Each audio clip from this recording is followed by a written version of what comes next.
Hello, everyone. Welcome back to another episode of Reversing Hashimoto's. I'm your show host, Dr. Anshul Gupta, world's Hashimoto's experts. I help people reverse Hashimoto's disease through functional medicine approach. And today, actually, we are having a great discussion about a special topic, including hyperthyroidism.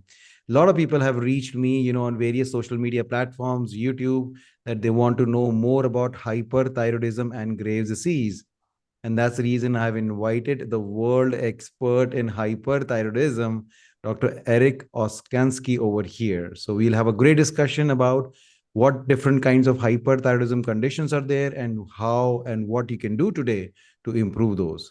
So before we get into the discussion, let me introduce our guest today. So Dr. Eric Osansky is a chiropractor, clinical nutritionist, and a certified functional medicine practitioner who has over 20 years of experience in health and wellness and has been helping people with thyroid and autoimmune thyroid conditions since 2009. He is the author of the books Natural Treatment Solutions for Hyperthyroidism and Graves' Disease and Hashimoto's Triggers, and is the host of the Save My Thyroid podcast. Dr. Osansky was personally diagnosed in 2008 with Graves' disease, and after seeing how well a natural treatment approach help with his condition.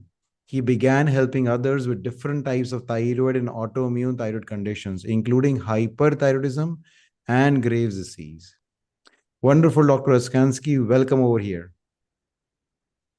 Yeah, thank you so much, Dr. Gupta. Just very excited to talk to your audience about hyperthyroidism. Absolutely. This is a very common condition, and interestingly, not many experts are there, especially looking for natural ways of helping with hyperthyroidism. So I'm glad that you are there to help those people out because it's a real condition, and I feel that more and more people are being diagnosed with it. Have you seen that also? Yeah, I mean, especially with the pandemic that caused a lot of development of Graves' disease and subacute thyroiditis. So yeah, definitely there has been an increase over the years. I think with both Hashimoto's and as well as with Graves' disease I mean, to be fair, I wouldn't be, the person that the go-to hyperthyroid person if I didn't have my own personal journey. So I think that's why I guess there's not a lot of practitioners that focus on hyperthyroidism. That many don't have their own story and their own journey where they, was able to restore their health. And at the time, I, of course, wasn't happy with my diagnosis, but obviously now looking back, it's the best thing that has happened. Absolutely. And there is so much overlap between hyperthyroidism and Hashimoto's and Graves. So, like, we have had so many discussions before, including me having you on my podcast before on my summit and you having me in your podcast, is that the triggers and the root causes are very similar. So, approach is similar, but obviously not the same. Yeah, no, you're right, exactly right. There are a lot of similarities. Obviously, the symptom management aspect is different when it comes to hyperthyroidism and hypothyroidism, and we definitely could talk about that. But when it comes to especially Graves and Hashimoto's, those are both autoimmune thyroid conditions, and you have to find and remove triggers. You need to heal the gut. So there definitely is a lot of overlap, as you said, when it comes to healing. Absolutely. So why don't we start with the basics? Because like as I said, not a lot of information is about their hyperthyroidism. So tell us a little bit about hyperthyroidism and what are the various causes, of hyperthyroidism. Sure. So hyperthyroidism is when you have elevated thyroid hormone levels. So like your listeners obviously are familiar with Hashimoto. So with Hashimoto's, if you look at a thyroid panel, typically you'll have an elevated thyroid stimulating hormone or TSH, which is a pituitary hormone, and then the thyroid hormones T3 and T4 will either be they'll be low or a lot of times they'll be within the lab range, but maybe on the lower side. And the TSH is increased because the thyroid hormones are low and it's trying to stimulate the thyroid gland to produce more thyroid hormone. So with hyperthyroidism, you have the opposite. You have elevated thyroid hormone levels And as a result, you see a low TSH. And the reason for that is because the pituitary gland is trying to communicate with the thyroid gland to stop the production, or at least slow down the production of thyroid hormone. So again, hyperthyroidism, you have high thyroid hormone levels, low TSH, and and then there's difference in symptoms when it comes to hyperthyroidism and hypothyroidism. Again, sometimes you could have overlap, but the classic symptoms with hyperthyroidism, like for example, when I dealt with Graves' disease, I had elevated heart rate. That was the first thing I realized. It wasn't the first symptom because I was losing a lot of weight, uh, and I had increased appetite because I was dieting and detoxifying. So I didn't really attribute that to hyperthyroidism. I had no idea I had hyperthyroidism. But then one day I measured my blood pressure, my resting heart rate was elevated, which it never was. And so then I was monitoring my heart rate and it remained high. So elevated heart rate or tachycardia, heart palpitations is something I experience, and a lot of people with hyperthyroidism experience. Tremors are common, anxiety, insomnia, weight loss. Now, again, some people with hyperthyroidism don't, they experience weight gain for numerous reasons, but weight loss is more classic and more common. I lost 42 pounds when I was dealing with hyperthyroidism, so a lot of weight. And like I said, initially I didn't realize it was due to the hyperthyroidism because I was trying to lose weight, but I wasn't trying to lose that weight, that much weight. I was 182 pounds and my normal was maybe like 165. So I was trying to lose like 15, 17 pounds and ended up losing a lot more and went down to 140 pounds. Again, increased appetite. So some people have what's called thyroid eye disease, which is more closely associated with Graves' disease. And that's when you have bulging of the eyes, or sometimes double vision, swelling. And again, that's due to the same autoimmune component that causes Graves' disease. So that's really what hyperthyroidism is as far as like the symptoms and how it presents on a blood test. And one other thing, as far as blood testing, you're looking at different antibodies compared to Hashimoto's. So like with Hashimoto's, you're looking at thyroglobulin antibodies and then thyroid peroxidase antibodies, or TPO antibodies. Whereas with hyperthyroidism, or should I say Graves' disease, you're looking at elevated thyroid stimulating immunoglobulins, or TSI, which stimulates the TSH receptors to produce the excessive thyroid hormone. Although I will say a lot of people with Graves have TPO antibodies as well, so it's pretty common. But again, the TSI, the thyroid stimulating immunoglobulins, are more commonly associated with Graves' disease. And then causes. You asked about causes.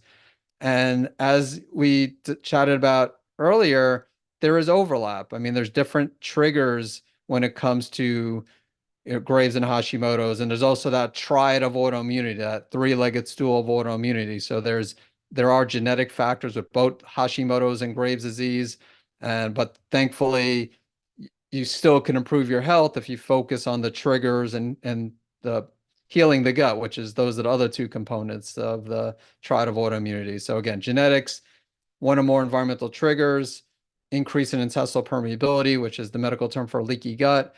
And as far as some of those triggers, we got food allergens such as gluten, dairy, corn. Stress is a big factor with, I think, all autoimmune conditions, but and especially Graves, and it was a big factor when I dealt with Graves personally. Infections. So I mentioned, the pandemic, so like COVID, Epstein-Barr, other viruses. There's a relationship between H. pylori and some cases of Graves' disease, and even some stealth infections like Lyme and Bartonella can sometimes be factors. Environmental toxins, including mercury and other heavy metals, and xenoestrogens such as bisphenol A or BPA. Again, there's plenty of environmental toxins out there. Glyphosate, which could disrupt the gut microbiome and play a role, at least make someone more susceptible to developing Graves.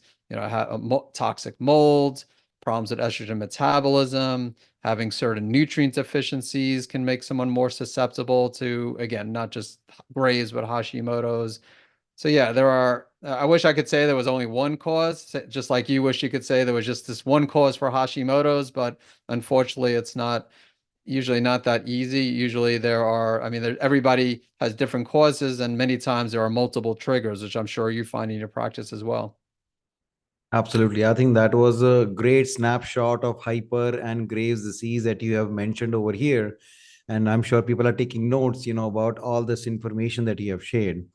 So, I mean, I always like to kind of know about how people are approaching different kind of diseases that they are seeing, right? So, like in Hashimoto's, that we do a comprehensive intake by kind of making sure that we are evaluating each and every root cause for them, and then making a plan to fix all of those root causes.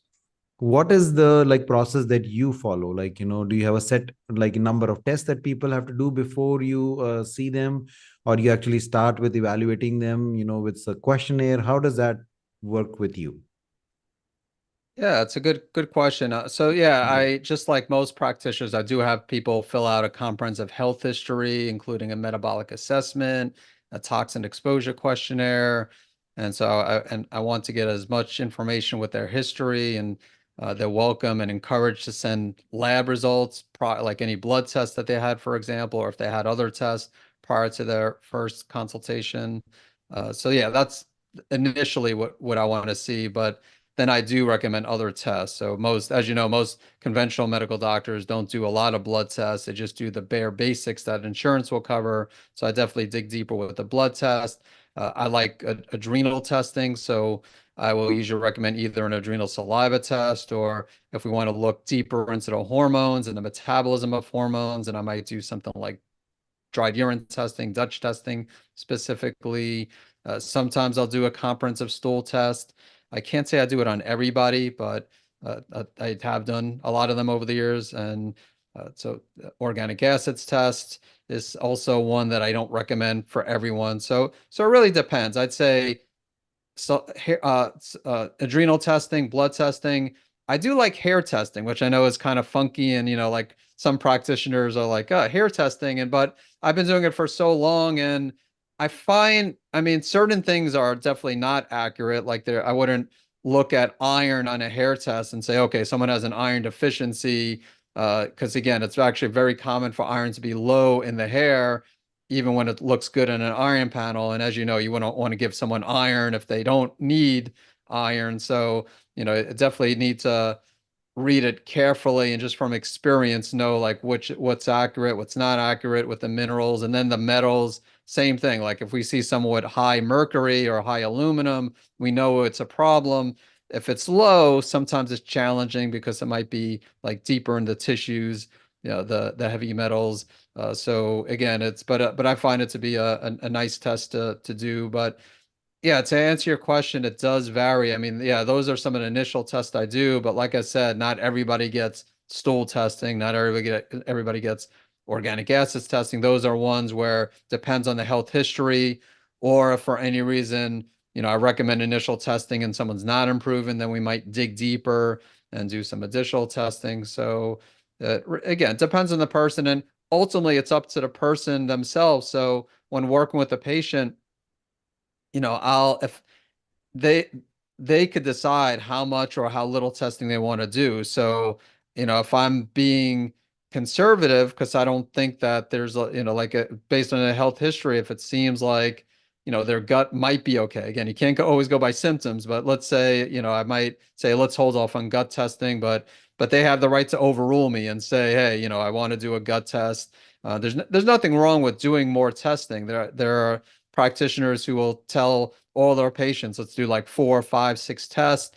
And, that's more aggressive. But the the bad thing about that is is more money. But the good thing about that is you're more likely to find the trigger.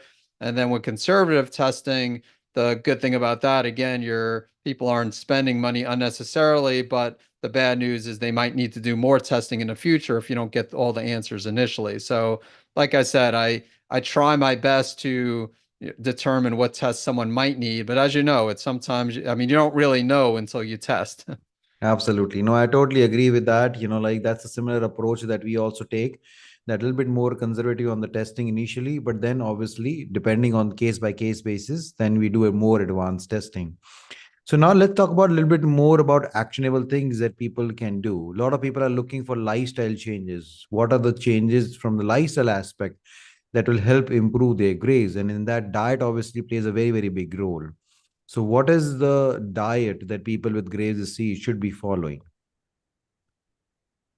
Yeah, great question. So, give me a chance to briefly talk about my new book, because before we chatted, I sent you the bio, which was not updated to include my newest book, The Hyperthyroid Healing Diet. And, so in the book, the thing is, there's not one diet. So even though the title says hyperthyroid healing diet, there's not one diet for everybody with hyperthyroidism. And I think you probably would agree with Hashimoto's. It's not like one diet, Mm-hmm. like fits everybody perfectly. So, and what I do, I in the book, I give like three different diet options, and it depends on the person. And like for example, someone I will say like someone with Graves, I do commonly recommend like an autoimmune protocol, like an AIP diet, and it's more of a starting point just because it serves as a good elimination diet. And so in my book, it talks about level three hyperthyroid healing diet has like level three, level two, level one, and level three is kind of like a modified AIP.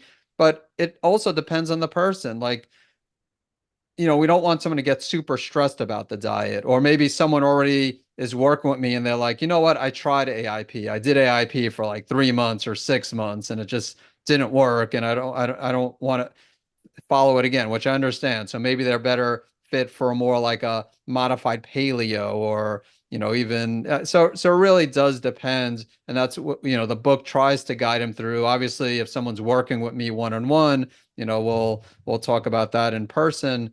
But like I said, for Graves, so, kind of like an AIP is a starting point for a lot of people, but for some people, maybe it is a paleo diet or a modified paleo diet, depending on what diet they followed in the past, or maybe they never followed an AIP diet and they're used to eating fast food every day, and it's just too quick of a change. Like I don't think they'll be able to, make that transition. And sometimes you could tell by the case history, by going over the health history and during that first consultation, if they might just flat out tell you, that I'm really intimidated by cleaning up my diet. And so maybe we just start by adding more vegetables, adding, more whole healthy foods, and have them, gradually decrease the amount of refined foods and sugars and fast food, and eventually avoid gluten. I mean, the sooner you can avoid gluten, in my opinion, the better. But again, sometimes we need to focus on adding more foods rather than the elimination part.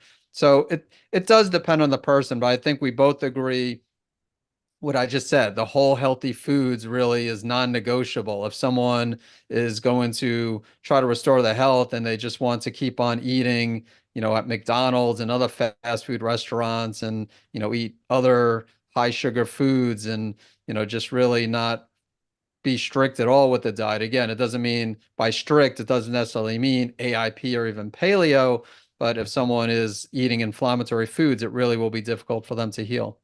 Mm-hmm. Absolutely. So, what are the top categories of food or maybe foods that you want your people not to eat if they have Graves? So if they have Graves, then I mean, it really, regardless of whether they have Graves or another hyperthyroid condition, for example, I would still advise them to avoid gluten.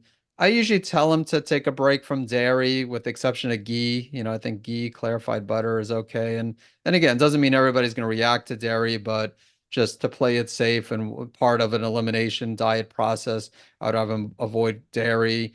I would also usually try to have them avoid nightshades. And then yeah, I mean, again, it is strict. Like I will say, like things like grains, I would say take a break from. Again, these are not permanent changes, but more important things like the gluten, the dairy, like those are top of the list. Unhealthy oils, like refined oils, vegetable oils, canola oil. Those are ones that I would say, focus more on olive oil, coconut oil, avocado oil, and yeah, just I mean, trying your best to eat organic, but uh, uh, just if someone can't afford it, I still would rather them eat whole healthy foods, and they could always, like, if they can't avoid, I mean, if they can't afford, let's say, organic produce, then they could pay attention to the Dirty Dozen list and the Clean 15 list from the Environmental Working Group, and and just try to avoid those foods on the dirty dozen list, like strawberries. I would not, eat non-organic strawberries. I would try to avoid those, and same thing with apples. So yeah, but again, it's really a lot of it is common sense. I mean, a lot of the foods that people know that they should avoid, but things like gluten, dairy, uh, I definitely recommend for people to try to avoid while restoring their health. And like I said, some more controversial like grains, which are, I mean, part of a Mediterranean diet, which is like a healthy diet, but sometimes it could be harsh on the gut. But again, it's challenging because it really does depend on the person. I mean, there are people that they might eat grains or they might eat nightshades and do perfectly fine. So you just need to make the decision, do you want, like, as a practitioner, do you want those people to eat those foods and just see how they progress? And then if they're not progressing, maybe have them avoid foods, or do you want them to avoid it initially and see how they progress? And I guess one reason I take the more restrictive perspective is when I was dealing with Graves, there wasn't AIP back then. This was 2008, so autoimmune paleo wasn't around. So I was following more of a regular paleo diet, and I wasn't a big egg eater, but I was eating nuts frequently just as a snack food, and they are healthy foods, a good source of monounsaturated fats. But I hit a roadblock in my recovery, and I wasn't sure if it was the nuts, but then I gave up the nuts for a couple of months, and then maybe it was coincidence, but I after that I was progressing. So, and nuts are allowed on paleo, but they're not allowed on AIP because again, they can be a little bit harsh on the gut. So someone could certainly take the approach I did and say, okay, I'm going to just follow paleo, and they could even say I'm going to eat some grains and legumes, and arguably if they eat those, they probably should properly prepare them, especially like legumes, and make them more easy to digest. Even with nuts, you could prepare, like sprout them, for example. So I know I didn't give you like an exact answer with the diet, but that's because again, there's not like a specific answer. But as far as the foods that you should avoid, again, it's the common allergens like gluten, dairy, corn, soy, initially at least. And then again, usually I do tell people to avoid the nightshades, avoid the grains, and it's up to them if they want to do more paleo where they could eat foods like eggs and nuts and seeds, or if they want to follow more of AIP where they're taking a break from those foods as well, the eggs and nuts and seeds. So regarding the Graves' disease, what are your thoughts about, we are seeing these extreme diets, especially carnivore, which has come up, which is another like, extreme version of AIP where people are doing it. Have you seen or have you like played around with using that kind of diet, in Graves' disease or hyperthyroid condition? I've had some patients follow it. Honestly, it usually is not on my, like, it's not me telling them to follow carnivore diet, but but I've had some people where they just learned about it elsewhere. Or again, I've had an interview on my podcast on someone talk about carnivore. And the reason I had that interview is because, there have been people with autoimmune conditions, not just Graves, but Hashimoto's and other autoimmune conditions who have responded good with carnivore. But again, there's also people follow carnivore diet, and that wasn't the answer. So I think, again, I think it depends on the person. I mean, even in the book, I recommend don't recommend carnivore specifically, but in the hyperthyroid healing diet, I talk about a little bit about carnivore, and you have to listen to your body. If you're eating like vegetables and getting really gassy and bloating, and again, maybe you just need to cook them, maybe you can't tolerate raw vegetables, but maybe even the cooked vegetables don't agree with you, and maybe you try carnivore diet and you feel amazing, and maybe even your numbers like are improving, and it's hard to argue with how you feel, and especially if the thyroid numbers are improving.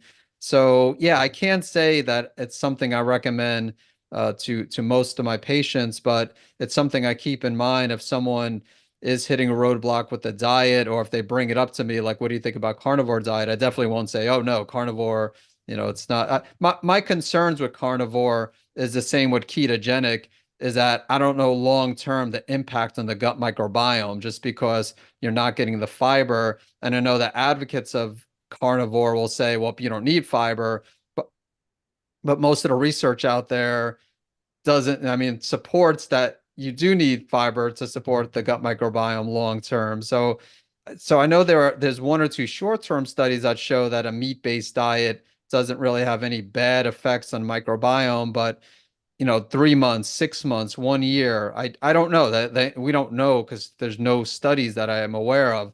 But that is my big concern is long term going without any fiber-rich foods. Absolutely, yes. I'm on board with that same thing.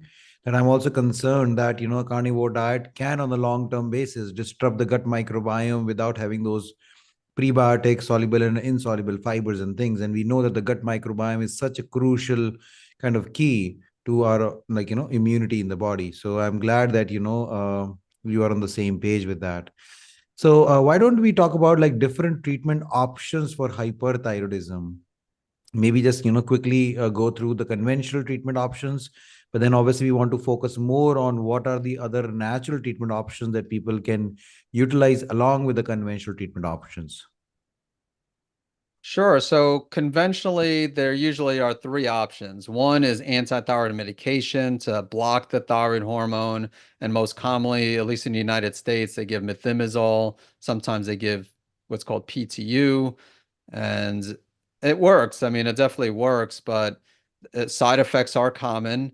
And it's not a long-term solution in most cases. I mean, some people could do well on low dose anti-thyroid medication, but it's not doing anything for the actual cause of the problem. Second option is radioactive iodine, where they obliterate the thyroid gland with the radioactive iodine.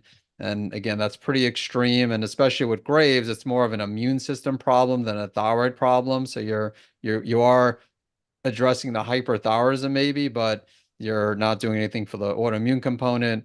And then surgery is the third option given. And same with radioactive iodine. It's with Graves, it's not a thyroid problem, it's an immune system problem. So I'm not saying there's never a time and place for thyroid surgery, but the problem is that when you don't address the autoimmune component, you're more likely to develop other autoimmune conditions in the future. So yeah, I would say last resort would be surgery. And yeah, and radioactive iodine, I'm not a big fan of radioactive iodine. I'm not saying there's not a time and place for that, but the problem also with radioactive iodine is that some people need more than one radioactive iodine treatment, and then sometimes it could cause thyroid eye disease, or if someone already has thyroid eye disease, aggravate it. So if someone's going to choose between radioactive iodine and surgery, again, I'd rather them not get either one, and that's my job is to try to help them prevent from getting those. But if someone absolutely needed one or the other, I would say surgery, even though obviously there's still risks of surgery as well.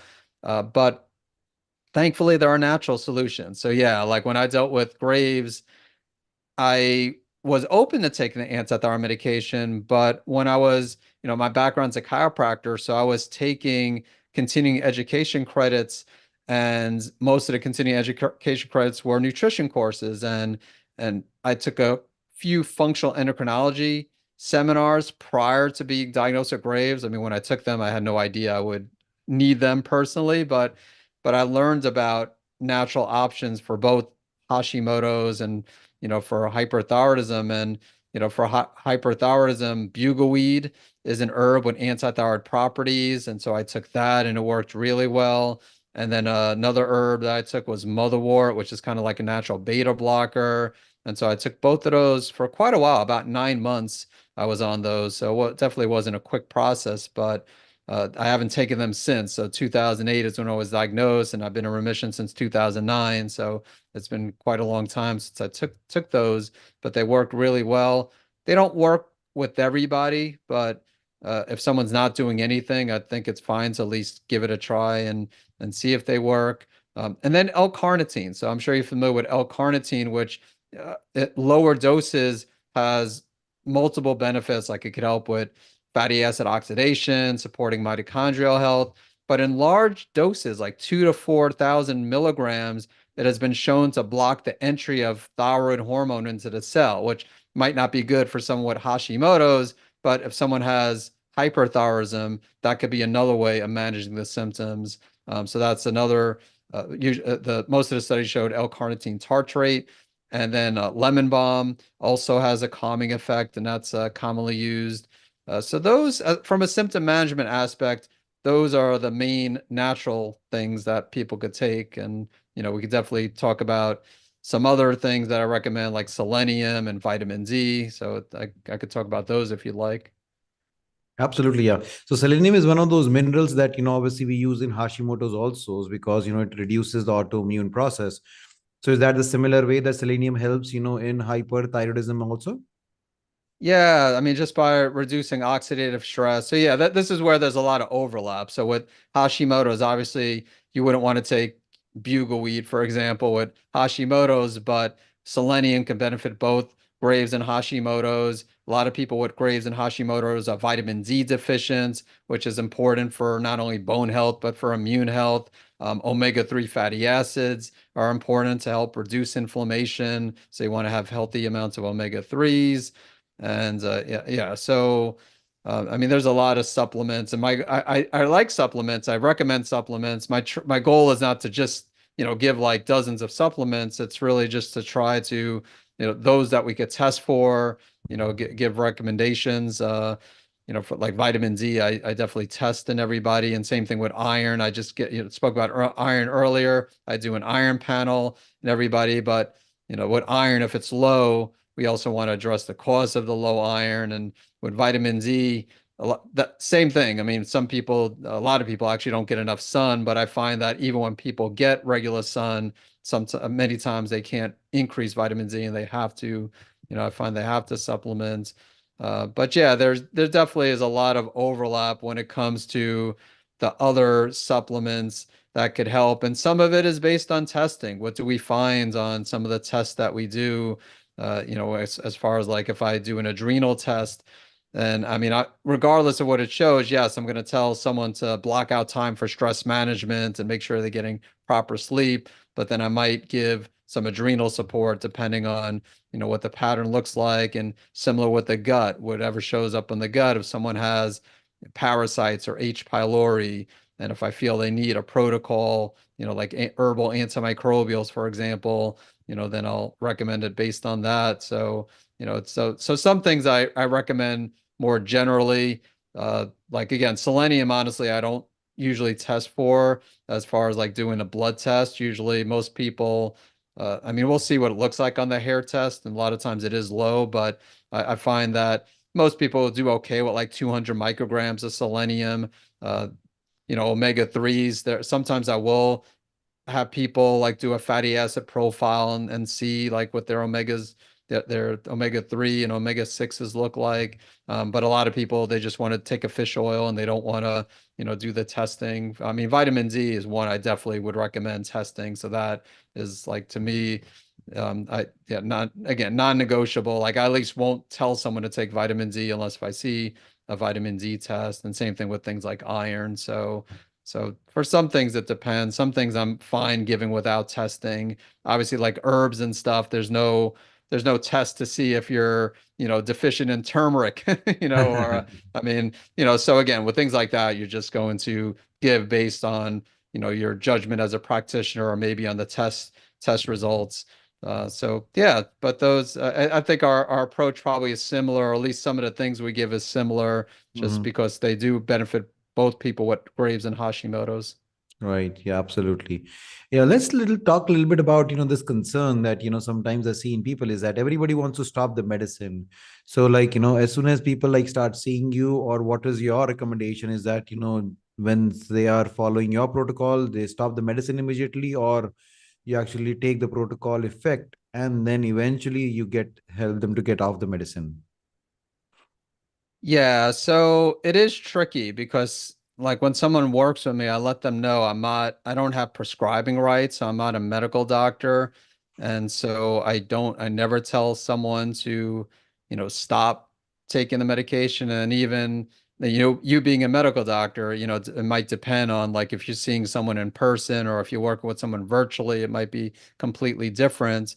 But yeah, I'm definitely cautious. I don't ever tell someone to stop taking a medication, and ultimately it's up to them. So if someone's not taking a medication on their own, that's their own decision.